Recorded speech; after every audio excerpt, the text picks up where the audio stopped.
Hello everyone and welcome back to another video on the channel. Today we're going to be talking about the brand new movie in the Predator franchise called Prey. This movie is directed by Dan Trachtenberg, starring Midthunder and Dakota Beavers, and I was really excited for this movie mainly because of the trailer and because of the director. The director did 10 Cloverfield Lane, which I absolutely loved, and the trailer just looked great. And I'll be honest, the only Predator movie I had seen up until this point was unfortunately the 2018 one called The Predator, directed by Shane Black, and I absolutely hated it. And the only reason why I watched that movie was because of the director, and so I was excited for this one. So this entire week I watched every single Predator movie, including the AVP movies, because I'm a completionist and why not. And so at the end of this video I will be ranking every single Predator movie. But first, let's just dive into a spoiler review for Prey. This movie goes way back to the 1700s, and it follows Midthunder as she kind of tries to become a hunter in her tribe, in the Comanche tribe that she is a part of, and her brother is a hunter in this, tribe and doesn't really believe in her, along with everybody else, because for one, she is a woman, so there's some bias there, but also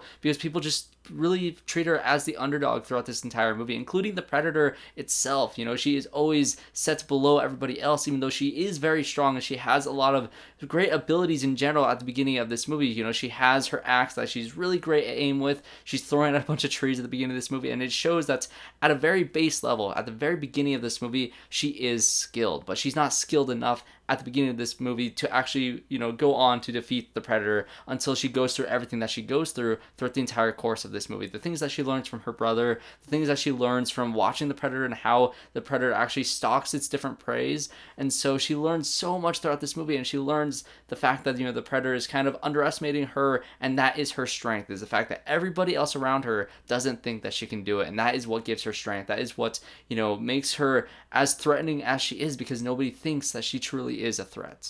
And I think that's what I loved most about this movie. It really is a story about somebody who goes beyond what you'd expect them to be in every single way. And the fact that it's, it's called Prey this time, not Predator, and how it's kind of flipping the script on all these things, because towards the end of this movie, and it kind of tends to be like that for a lot of Predator movies, where at the end of the movie, it's now the underdog, the human character that is now the Predator for the actual Predator, if you understand what I'm saying. And the movie has a lot to say about who predators are in our world in general. There's a lot of scenes where, the Predator is kind of stalking different animals, trying to see who is at the top of the food chain. And as this movie progresses, you get to see some of the colonizers who are in America that are just kind of, ravaging this land and skinning buffalo, and they are seeing themselves as different predators for Midthunder's character. And so she has to be able to get out of that situation while also, being afraid of the actual Predator itself, and knowing that it's out in the wilderness, out stalking all these different people. And the way that this film shoots the actual Predator and the scenes of it stalking its prey is so intense and so engrossing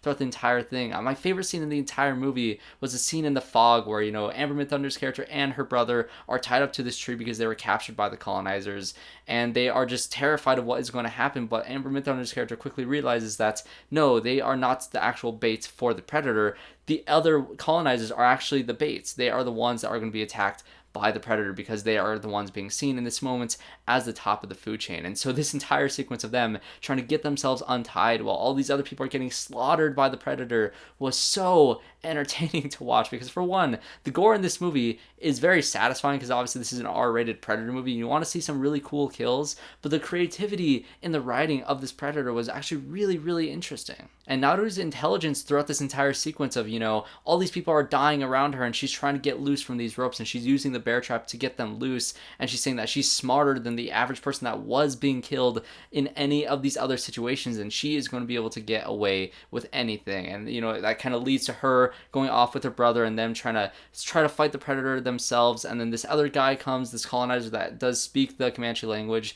and he comes and she gets that weapon from Predator 2, and there's all these different callbacks of, the brother saying that line, "If it bleeds, we can kill it." And so a lot of great nostalgic moments in this movie that also does tie into the other Predator movies without seeming too on the nose and cheesy. I think maybe the line where he says, "If it bleeds, we can kill it," comes off as a little bit like wink wink, we said the line, but for the most part, all of these references, especially the gun from Predator 2, that is such a great callback of seeing, her learn how to use the gun and how she uses it in general, how she ends up actually not using it, because that is not the weapon that is going to be able to take down the the Predator, it's her intelligence and her way of, trapping it and being smarter and outthinking the Predator, which is the actual weapon she uses in the end. And I will say that this is the first Predator movie, including the first one. I love the first movie, and there's so many things about, Arnold Schwarzenegger's character that is entertaining, but it really is his personality in that movie that makes his character likable, that you want to root for him because it is Arnold. But in terms of actual writing for a character, Amber Midthunder's Naru is my favorite protagonist in any Predator movie, and her relationship with her brother was the strongest, character arcs in any of the Predator movies, because you see them progress of the brother, saying that she's not ready, to actually saying, oh, you were the reason why I was able to kill this, lion at the beginning of the movie, was because you weakened it. I used your strategies and I took the credit for it. And he's able to give that credit back to her, built her up even more. And his sacrifice, towards the end of that, fog scene was really heartbreaking. And it really did push her character to be able to outsmart the Predator in the ending. And that whole ending fight sequence was just as much to live up to that first Predator movie with Arnold versus the Predator. Now you have Naru versus this Predator. It was so intense. Her ingenuity of using the mud to trap itself in there, using its own lasers to shoot, those little spikes into its own head. This entire ending sequence and this entire action-packed battle sequence at the end of this movie was easily the most satisfying and the most root-worthy moments in any Predator movie. And so in that way, I'm going to little bit of a spoiler for my rankings that I'm about to do here. I actually do think this is my favorite Predator movie. And in terms of negatives for this movie, I honestly don't really have too much besides the first half and the pacing that it was kind of building up to, because there's a lot of awkward cuts with cutting to the Predator ship flying in, to cutting to all the different character building with her and her brother and her mother and all this different stuff in the tribe. And so the first half of this movie, I felt a little bit distracted. I felt like I wasn't as engrossed into the setup of this movie, but by the time it came to the end of the movie and we had all that setup for the character, it became so much more worth it. So I think on second watch, I'll be able to appreciate all the things they set up at the beginning of the movie, especially how much they foreshadowed at the beginning of the movie that ends up being very important to Naru's character being able to defeat the Predator by the end of the movie. Alright, and so let's go and rank all the Predator movies. And the one that I think is the absolute worst, the one that I gave half a star on Letterboxd, was Aliens vs. Predator Requiem. And yes, I know a lot of people don't count these movies in terms of, Alien movies or in terms of Predator movies, but it has Predator in the title, so I'm going to count it. And also, these Alien vs. Predator movies make more sense in the context of the Predator movies than they actually make sense in the context of the Alien movies. So if anything, these movies feel more like Predator movies to me. And so AVP Requiem was just a complete disaster from beginning to end. And the lighting, I swear, they had a single light lighting that entire film. You can't see anything. The editing is horrendous. The story was just, it just was filled with a bunch of characters that were, straight from a slasher movie instead of like a Predator movie or an Alien movie, and it just did not work on every single level. It was pretty atrocious. Next up on the list is The Predator, which was Shane Black's movie that I was extremely disappointed in. I will say, this movie has its moments of being so bad that it's funny. And that's the only thing that I can say. The only thing that I could say that would make this movie better than Aliens vs. Predator Requiem, besides being able to actually see the action. There was a couple scenes that were entertaining, but for the most part, this movie was completely dull and lifeless and just everything wrong with trying to reboot a franchise in the modern age. The next one on my list might actually be a little bit controversial, and that is Predator 2. This movie has a phenomenal performance by Danny Glover, and the last half of this movie with, him fighting the Predator was so intense, it was so entertaining, and his performance was great, but this movie was sprinkled in with so many stupid things. Every time something good happened, something equally as dumb happened right after. The Predator speaking in the different languages, that was so dumb. I hated everything at the beginning of the movie. The first half was just aimless, because a lot of the Predator movies tend to have the character trying to figure out what is going on, and that even Prey suffers from that too, with Naru is trying to figure out what the Predator actually is. And so we as an audience, we already know, we don't need all the baggage that the setups end up coming with, but I just couldn't get with the first half of this movie, especially with all the gang violence stuff. I get that it's trying to say something, but it came off as really cheesy and campy, and it just was not my thing. I get that people like it for the last half of the movie and how entertaining that was, and all the callbacks to seeing, the xenomorph skull inside the ship. All the lore building was cool, but for the most part, this movie was just, it wasn't great. Next up is the first Alien vs. Predator movie, which I will honestly say is a worse movie than Predator 2. However, this movie, I had so much fun watching this thing. And I will say my favorite part of this movie was actually this setting. I love that how all the characters had to go to this, underground in Antarctica, this temple that was built by the predators to kind of breed the different aliens with the humans, being lured into the place to be pawns in all of this like intergalactic battle like that they set up with the aliens and predators and all this different lore that they set up. It's actually kind of interesting and kind of cool. I will say, of everything, this movie does live up to the title, Alien versus Predator. You get to see a lot of that stuff. However, the actual script and the actual story is incredibly stupid. There's so many stupid moments, and again, in terms of this being an Alien movie, the timeline doesn't make sense.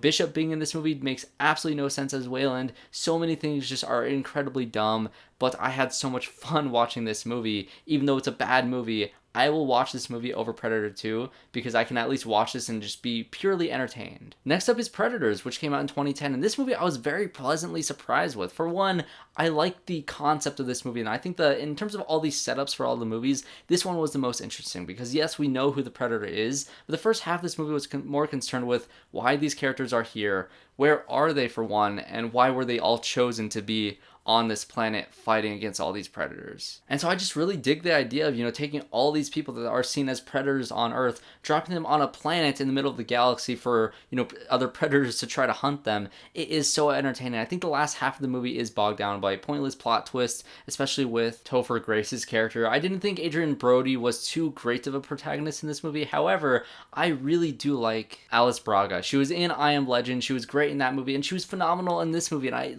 why don't people cast Alice Braga more in roles like this? She was so good in this movie, and I think she was the one guiding force in this film that you can actually follow and root for. And again, I like this movie for its clever setup, its intriguing premise, and yes, it does have an incredible amount of callbacks to the original Predator, and it basically is the same movie, but I don't know, it just kind of worked for me. I get that people don't like this one, but I don't know, there's something about it. I will say that the cast was entirely wasted in this movie. Having Danny Trejo die first, what a shame. Mahershala Ali had nothing to do in this movie, and the only character that I actually really liked that had a really satisfying ending was Hanzo's character. He was a complete badass, but again, they all died so soon, but they were so cool. It's such a wasted potential for a cast, but oh well. And that's right, you guys know my number one and number two. Number two would be the original Predator movie. This movie is just a perfect putting together of this type of story. It is a survival story made in the 80s that just is exactly what you want it to be when I tell you that premise. Starring Arnold Schwarzenegger and Carl Weathers giving also a great performance in this movie. And I think the only things that would bring this movie down to me was the characters and the cast as a whole were fun and entertaining, and it was the charisma by the actors and was the personalities from the actors that made them likable, but there was nothing more beyond that I really could dig into with the characters. I did love Arnold though. I love his survival instincts, and I love the final battle again with the Predator at the end of the movie. This movie is a classic for a reason. I just think Prey goes a step beyond that by giving a lead character that is truly something you can root for and something that you're emotionally invested in more than any other character in the entirety of the franchise. So what are your guys' rankings for the Predator movies, and what did you think of my personal list? Tell me everything down in the comments below. I'm very curious to hear all you guys' thoughts, and if you enjoyed this review, make sure you guys subscribe to the channel to see more reviews just like this one, and leave a like again if you did enjoy this review. So thanks everybody for watching, and I hope to see you all in my next one.